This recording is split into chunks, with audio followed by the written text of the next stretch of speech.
Welcome to The Grant, the EU funding podcast.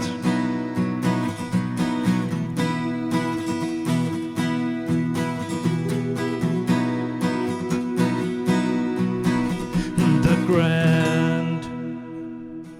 My name is Niels Winter, and I'm the creator, editor, and host of The Grant. The Grant is an independent podcast initiative with the ambition to dig into all corners of the EU R&D funding system on topics of interest for the full EU R&D funding community. Last year, one of the close collaboration partners of the organization I work for invited us into an Erasmus Plus proposal. Regulars will know that I normally hesitate due to the intense work pressure of proposal preparation, but here the effort from our side was minimal and the focus of the proposal fitted hand in glove with our core missions. Hence, we accepted to join. Luckily, it was a well-conducted proposal and a strong coordinator, which without doubt was a key reason for the proposal to be funded, together with a strong project concept naturally. The project is now running, and for the kick-off meeting in Hamburg in the beginning of April 2024, I decided to bring my recording kit for the occasion that an opportunity would pop up for doing an episode. And of course, it did. Representatives from the coordinator organization Hanse-Parlament, President Max Hogeforster and project manager Czarny agreed to record an episode introducing the project and then zooming in on the kick-off meeting, the function of a kick-off meeting, and how they have planned this one. So, welcome to my very first face-to-face recording. The sound is a little different, so bear with me. Please enjoy.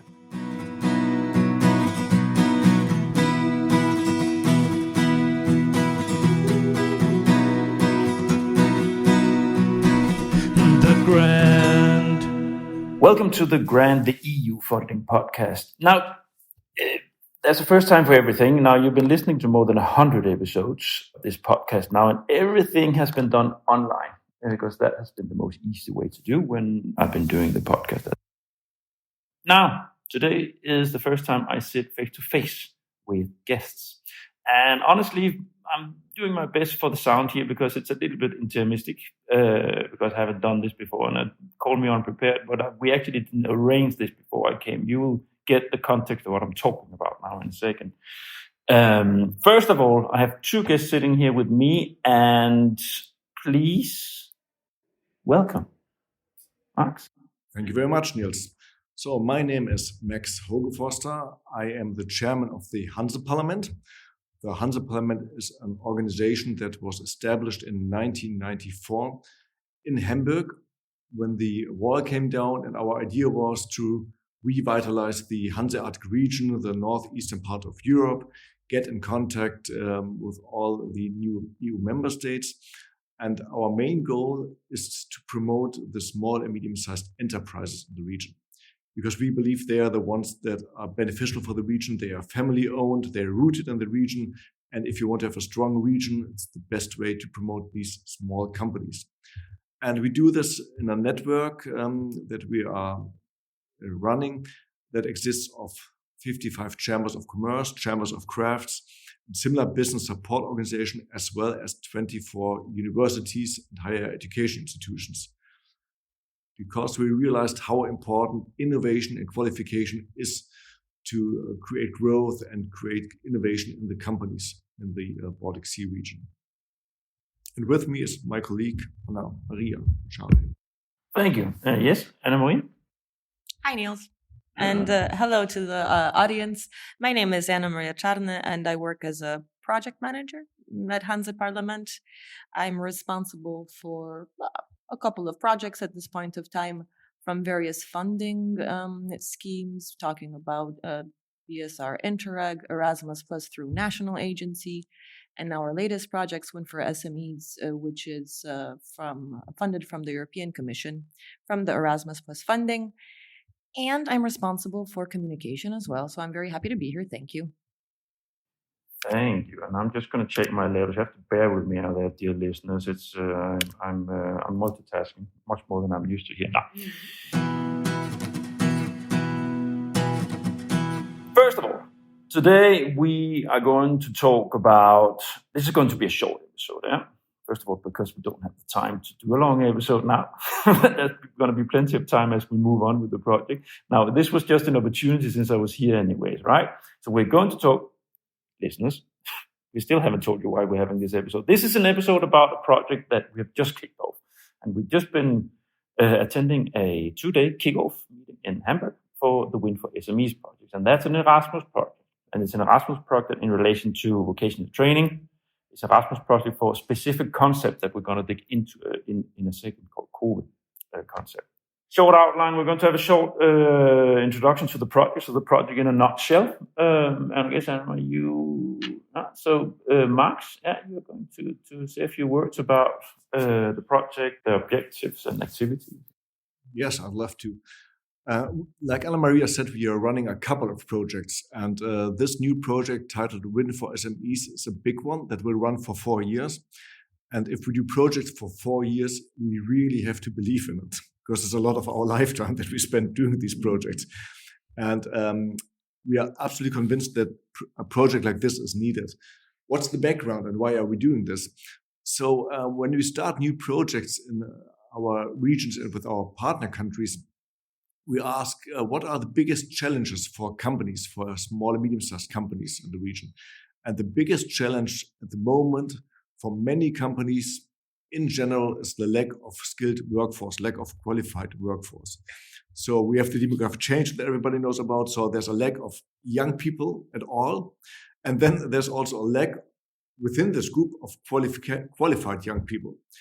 And in this project, we try to tap into all possible potentials to increase the participation in the vocational sector in particular. So we want to make it attractive to young people again. And we want to tap into the potential of unemployed people. We would like to see who would be interested in continuing to work that already left the workforce. So to get back the silver agers into the work life. Female entrepreneurship is a big topic that has a lot of potential in many countries. Migrants that could fill in some of the jobs as well, and how to support them, start their own businesses, and help with these skills mismatch. So we look at all different kinds of innovative ideas, how to fight the skill mismatch and how to get back more workforce. Yeah. Key activities. Yes. Maybe to start off, this COVE concept means that in every country that is participating, these are 8 countries in our project, we will set up an alliance of the business support organization, the vocational schools, and higher education institutions that work together on one specific topic to increase the level of workplace innovation. We will do this on all levels of education. So we develop trainings on the EQF level 3, that is initial vocational training, EQF level 4 as well.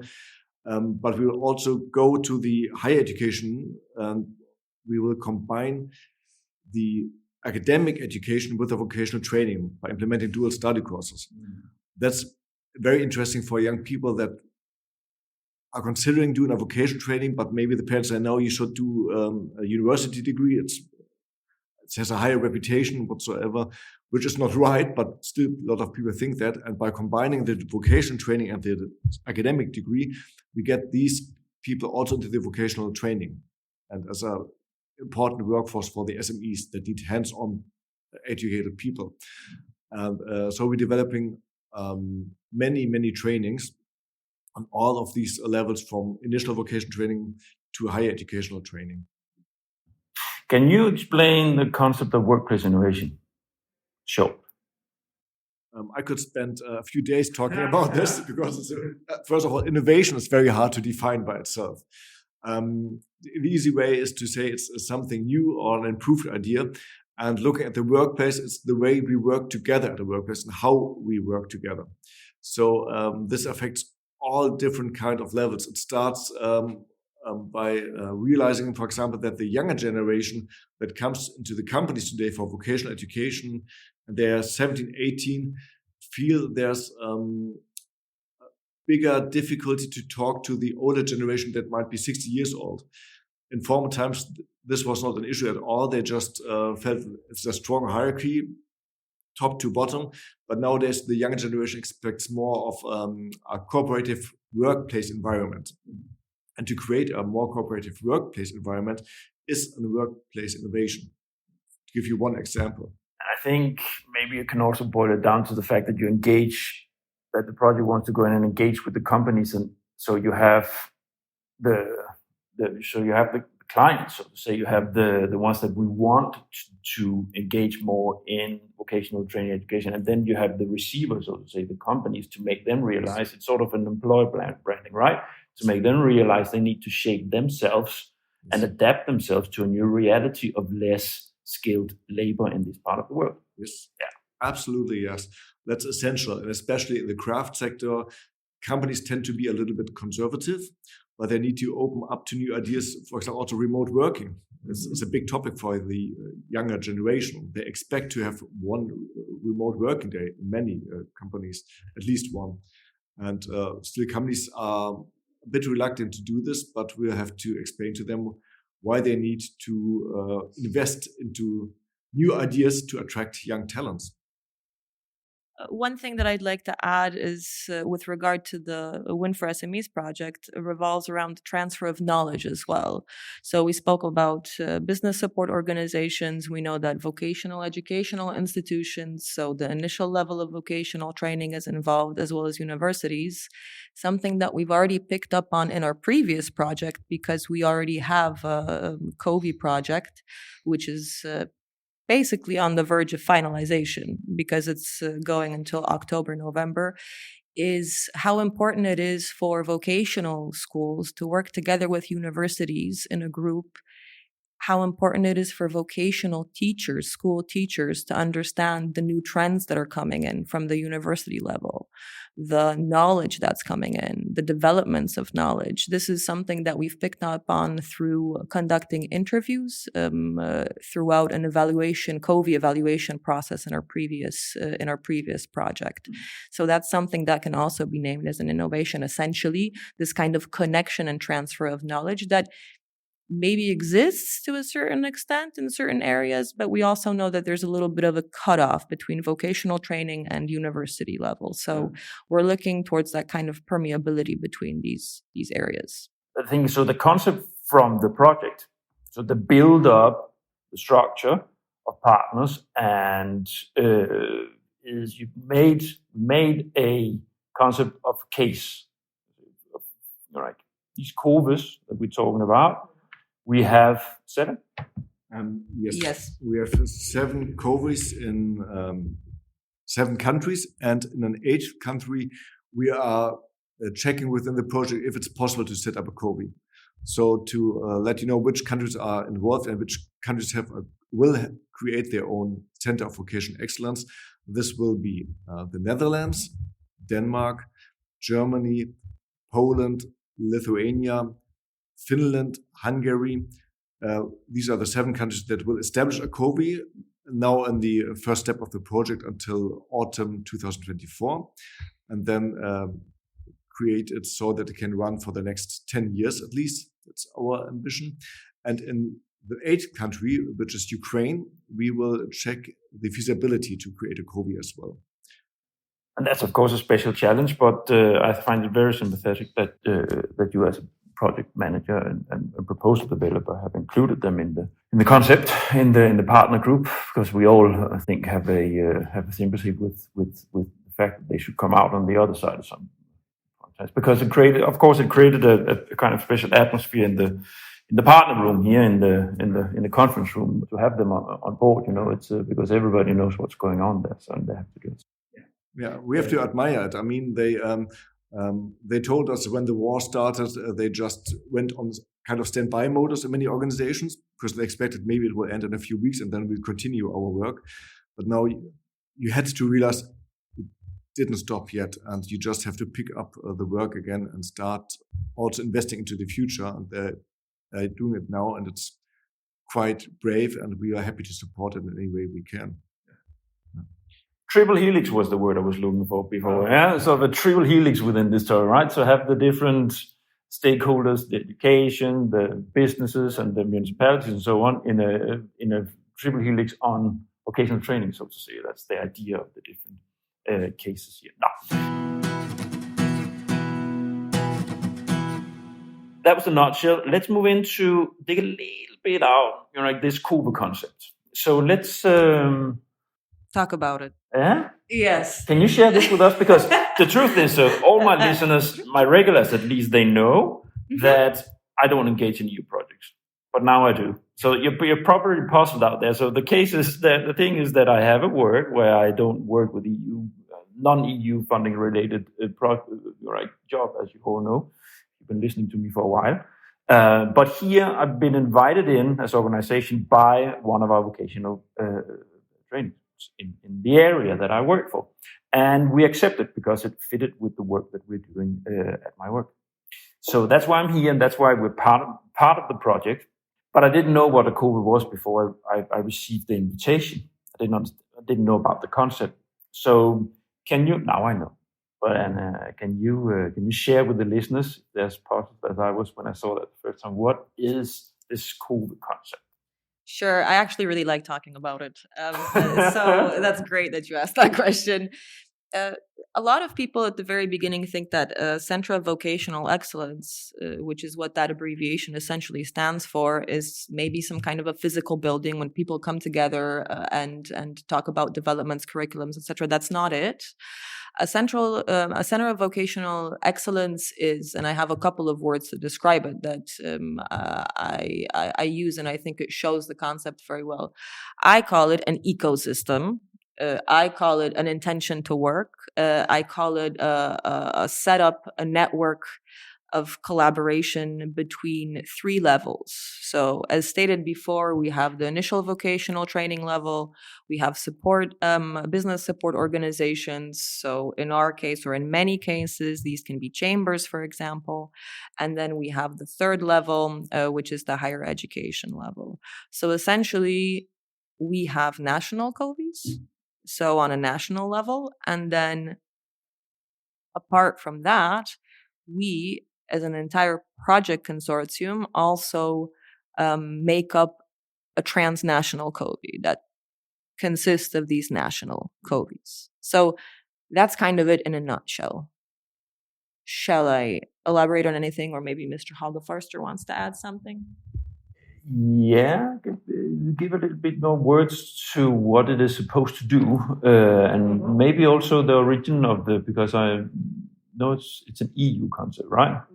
Yes. Approach. It's an EU approach that was initiated in 2020 for the first time, when they realized, due to other projects like skill alliances and knowledge alliances, how important this triple helix approach is, and especially when it comes to vocational education. Until then, a lot of project funding went to academic research projects, horizon projects, and this time they really said the vocational education is so important in Europe, especially when we look at the skill mismatch. Because in many countries, we have a high level of unemployment in the academic sector and big lack of vocational trained people that work hands-on. And they realized we need these kind of cooperations that we know from universities level, also within the vocational sector. But not only between vocational schools, but also with representations from the employer side, like the business chambers that bring in the input from the companies. And then also with the universities that will help with the permeability of educational trainings. Big part of this concept is also to realize this permeability between educational systems and take a step back from the strict differentiation between vocational training and academic training, but to allow for more creative educational models that combine both worlds, like the dual training that I mentioned. And for people to maybe start with a vocation training, get credit points for this, and then later build up an academic bachelor degree on this.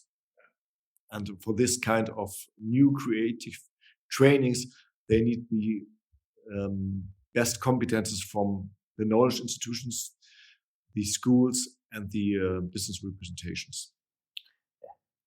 I think what you might also say, from if you zoom out and look at it, it's a matter of simply making the system working better together. Yeah, it's the idea of saying, look, you can go on with as an educational institution and move on with your strategies and what you want to do. Municipalities can move on with their strategies on youngsters and how to work in the educational departments of municipalities. Companies can move on with their strategies of employment and how they want to attract. But in all senses, it makes much more sense that they coordinate this activity when you have a lack, because that's what is spelled all over, right? It's a lack of hands. Absolutely. That's the major problem. And to give you an example, there's such a big competition for young talents in these three sectors. For example, if business chamber is doing a career day for young people to start a vocational training where they get some information about possible vocational trainings, being a plumber or carpenter, something like this, we heard that universities send people to those career days to recruit the young talents and stop them to do a vocational training, but come to the university because they need students as well. And then the companies come to these days and say, forget about it, just come to my company and work. You can start work at my company and I'll teach you on the spot in 2 weeks. You don't need an education at all.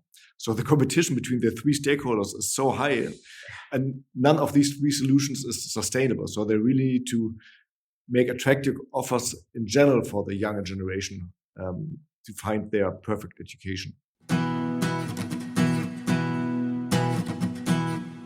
Then let's have a talk about the kickoff meeting, what we've been doing here the last couple of days, because in the podcast that I wrote, this is part of what I also do. So I look into proposal preparation, I look into project implementation, I look into influencing lobbying, the ecosystems of Brussels and the beneficiaries in different corners, industry, R&D, and so on.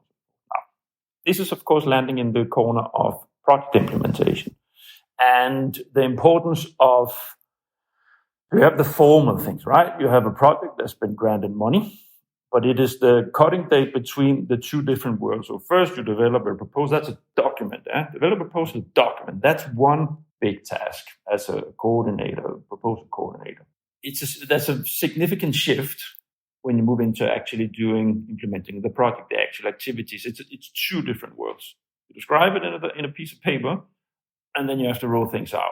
And the cutting date is, of course, the kickoff day, because that's the first date that you meet in person. Sometimes, especially before COVID, it was normal to meet physically during the proposal preparation phase. It's not anymore. People are taking advantage of the fact that everybody is getting used to using the online systems and so on. There's resources and traveling and time spent 2 days out of a busy calendar, so on and so forth. But so here, especially post-COVID, it's a key element in of course, the formalities. What is it we're going to do? Many people, it's been a while, right? Since the proposal preparation phase, it's been a while since people were sitting and developing, sending text to you, the proposal preparer, and so on and so forth. Might be a little in the back of the head. You need to be a little bit more present, bring it up front. It's also a matter of seeing things in a total, because many partners have been involved in what they were supposed to do. So they have focused on those parts. So this is the first time that everybody, first, in the same room. Second, everybody sees things in a full picture. Now, and then you have the third leg, that's the social element. Now, because you're experienced proposal manager, project manager, can you share a little bit how you've been preparing this kickoff event? Where you put the weight on your considerations when you planned it, because it's always resource intensive for everybody to run through work package, but there's no way around. So can you pick up the mic? Sure. So there were a lot of interesting points and questions in your set of questions right now. So I'm just going to try to structure that in my head, and then no problem at all. And then just try to answer accordingly. The first thing that I'd like to mention, and then I'll go into how we structured it and what we were thinking about, is the face-to-face aspect. Something that we really need to emphasize. Of course, online meetings and they're great as well, of course, for bilateral meetings, for shorter meetings, but when it's time to get down to business, as I like to say it, when it's time to actually get to know each other, then there's nothing better than face to face. And I'm pretty sure that everybody can agree with that, or most people will agree with that. So we really wanted to set up a nice atmosphere for people to A, get to know each other personally, B, get to know each other professionally, and C, get to know each other from a kind of basis of their institutions. So what we can bring to the table, what we can contribute to the project, what we'd like to take out of the project, what our idea about the project is, what our expectations are. So we kind of started out with this of course, standard round of introductions.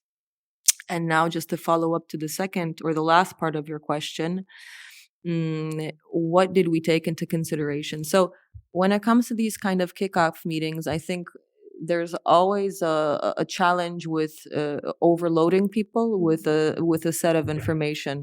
And this is definitely a challenge, because some people come into a meeting, and that's why we also set the expectations, or we manage expectations as well. So this is what I stated as well at the beginning of our workshop, that some of the partner consortium members came up to me and said, okay, so what will we be doing in 2025, or what we'll be doing in 2026? And we can talk about that.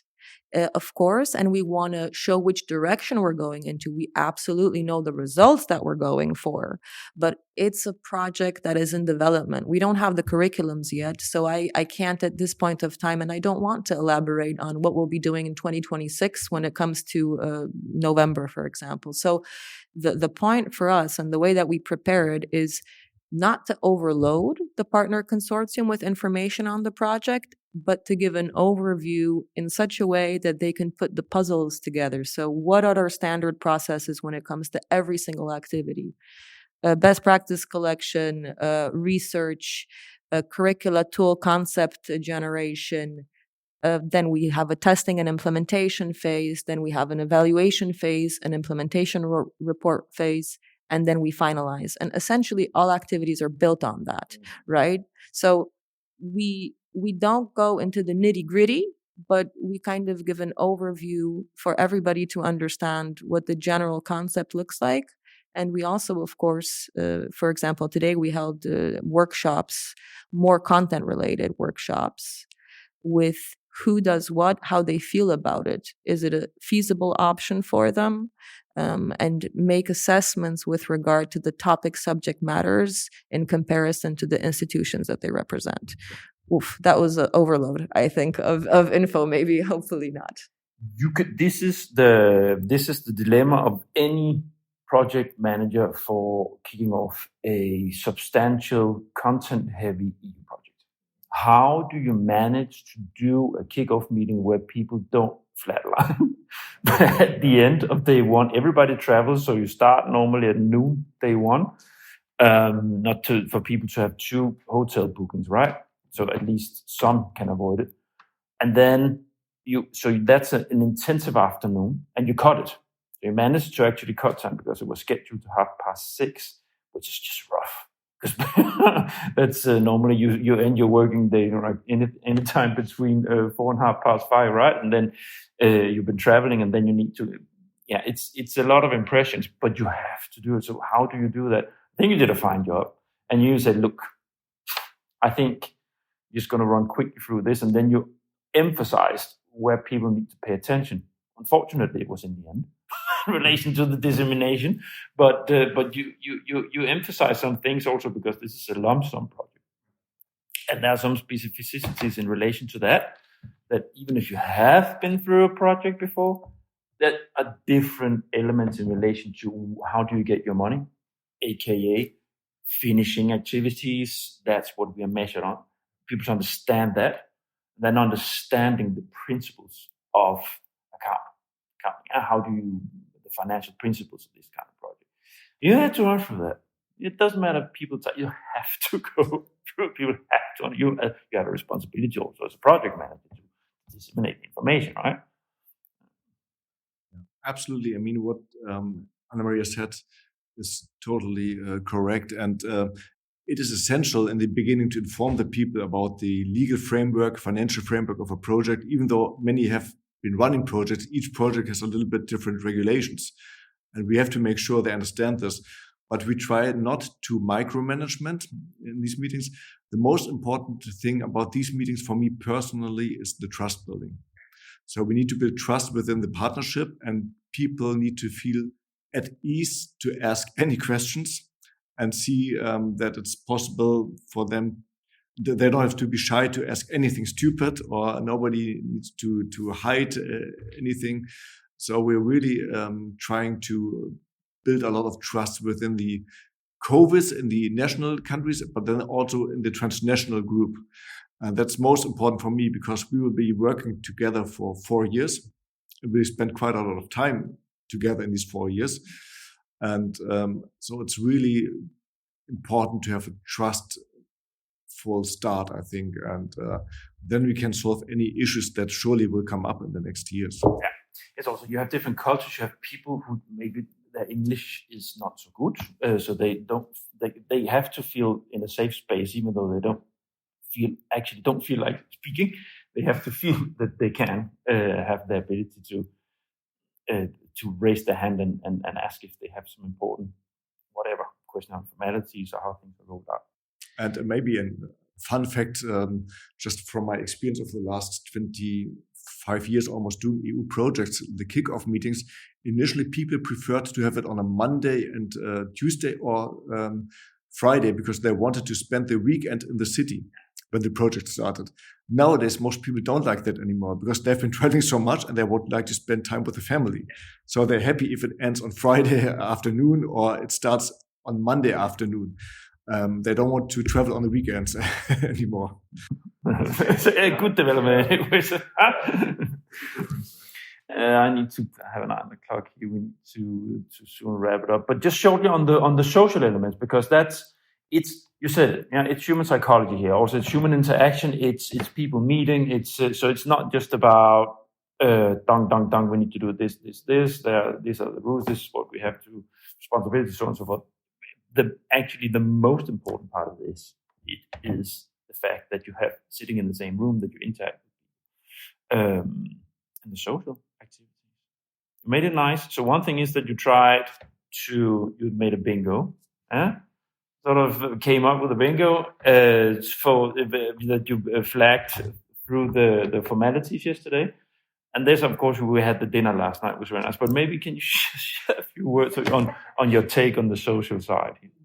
Yes, of course. The social side is extremely important, as you mentioned. I mean, as Mr. Hogeforster said, trust building, talking, getting to know each other, so on a personal level as well as on a professional level, is extremely important. My personal take on this, and hence the bingo, is that we learn when we play, just like we were kids. So I always try to implement. I know that sometimes, of course, after all the online icebreakers that we experienced during the COVID times, it's maybe not the most exciting thing in the world. But yeah, we came up with a bingo game with, find a person who, and then we had questions like, played World of Warcraft, or knows 3 Metallica songs, for example. So kind of just like this but of course there were professional things included in there, as well as is a coordinator contact in the funding and tender, portal. No, so what was nice is there with the take on it is that you sort of blur things, you sort of facilitate people into talking to each other. That's it. Yeah, and then you continue the conversation. So it's a nice take on it. So it's just, it's just like a kind of like an intro. Was it successful? I'm going to say yes. Was it fun? I'll say yes as well. Did the winner get a reward? Yes. Yes. 2 chocolates, Ritter chocolates from Germany, and a nice little set of bookmarks. So, it's kind of like an intro, a social element that I think makes it a little bit more light and fun. Presents and gifts, but always a nice. Especially chocolate. Yeah. It's human beings. We are like this. Ooh, I get something. Yeah. Get a present. So I think that's important, and also through on this personal level, then we start talking, and then you find out, okay, I did this, there's a synergy here, what can we do here, how can we work on something together? And I saw that during our meeting, actually. That was great. There weren't groups, cliques or groups, but people were talking, and that's great. That's what we're going for. Yeah, and then the obligatory dinner last night, which you made very nice. We're in Hamburg. It's an old harbor city, commercial city, as some of you might know. So you have in one of the old areas in a very nice old building and very nice food. Thanks for that. I think we should just slowly wrap it up. So I have here the last bullet point, next steps. So what's happening next? Now we did a lot of preparation work. So we did some group work today. These different COVEs, representative cases we've been sitting and doing brainstorming based on very thorough work. Thanks. Because that's also, if we stay a little bit with the planning of a kickoff meeting, did very, very thorough planning of how we should do our brainstorm, which elements we should work with, and so on. So that, thanks for that as well. Planning is everything when it comes to these things. So what happens then? So yes, the brainstorming session this morning was very important for us. And I think it's a good sign that we realized people need more time than we've given them. So they don't stop talking, but we have to stop the working groups because they're so eagerly discussing things already for the next steps in the project, which is a very good sign for me. So the next steps for us is to set up the COVEs in every country. So on the 7 countries, we will have the national or regional centers of vocational excellence and define what their focus point will be. So would they like to concentrate on the integration of migrants, or do they focus on entrepreneurship? These are things that we discussed today, and we will now finalize in the next weeks. And then they'll start setting up their own COVEs in the countries as a first step of this project until October. And once this is done, we will start with the concrete work of creating the trainings that are demanded by the SMEs, creating the study courses that are in demand, and things like this. Yeah, thanks. I think now we will slowly wrap it up. So what I can say is that since I'm involved in Innovation professionally, I will continue keeping an eye on this project. There will come once in a while episodes related to this. And I am going to, of course, curve it so it makes sense for you guys out there. So trying to make a practical element where you can take experience of how we did things. So it's not just going to be digging into our own belly button of the project, so to say, of what happened, right? Because that's of less interest for many of you, but maybe the method of how we approaching things. So I'm going to try to keep that angle on it with different elements of implementing a project. So so the practical sample is always a good element if you need to take experience when you yourself have to plan the implementation of a project. So that's a promise from here. And I hope it's not the last time you've been in here. We're happy to come back. We'll come back, Niels. Great. Now I'm just going to land the plane before we say goodbye to the listeners. So, dear listeners, thank you so much for listening to the end. It's been a pleasure to do this in face-to-face recording. This marks a new milestone for this Hamburg podcast that I have started. So, thanks for listening to the end. As you know, check out my website, thegrand.eu. I have more than 100 episodes now, and there should definitely also, if you're interested in project implementation, there are several episodes on that. Otherwise, that is definitely something for your interest if you found this episode interesting. Also on Erasmus, which is, I have a whole Erasmus corner for you with an interest in that. Otherwise, finally, hook up with me on LinkedIn. That's where the fun happens. That's where the flow comes. That's where I that's where I comment. That's where I release my episode, the marketing. So if you're not already connected, please do so. How's that? That didn't hurt. Neither of us. No, interesting. It was fantastic. Yeah. Thanks for coming in, and let's say goodbye to the dear listeners. Bye. Bye. Thank you, Niels. Thank you. Bye. Thanks for listening to this episode of The Grant. All the Grant episodes have their own site on the Grant website. You will find the link in the episode notes where you listen to your podcast. On the site for this episode, you will have a link for Max and Anna Maria's personal LinkedIn sites, as well as the link to the Hanse-Parlament website. I have, of course, also added a direct link to the WIN4SMES LinkedIn site for you to go and follow if you find the topic of the project interesting. In next week's episode, I will zoom in on the developments towards the next framework program, FP10. Science Business is a media and communications company focused on the intersection of science, technology, and business. The company facilitates collaboration and information exchange between these fields to drive innovation and economic growth. Hence, the media keeps a sharp eye on the EU R&D funding schemes, which also means that FP10 is on their note. To get an idea of the status and where things are going, next week I have research and innovation policy journalist Thomas Brent from Science Business in the virtual podcast studio to enlighten us all. You can indeed look forward to that. Finally, some of you might have noticed that I'd launched a collaboration with Grant's consultancy company Inspire Science a couple of weeks ago. Together, the great team of Inspire Science and the Grant developed Inspire Science's own series of 3 episodes flagging their capacities within different areas of supporting research organizations towards EU funding. You will find it under the label The Grant Collaboration, where you listen to your podcast. You can also have your own podcast episodes in all kinds of forms. If you have a specific message within EU R&D funding that you want to share or think that podcast and sound would be an appealing tool in your communication strategy, please reach out to me for a conversation on how I can help you to make that happen. I have quite some experience in that now. See you next week.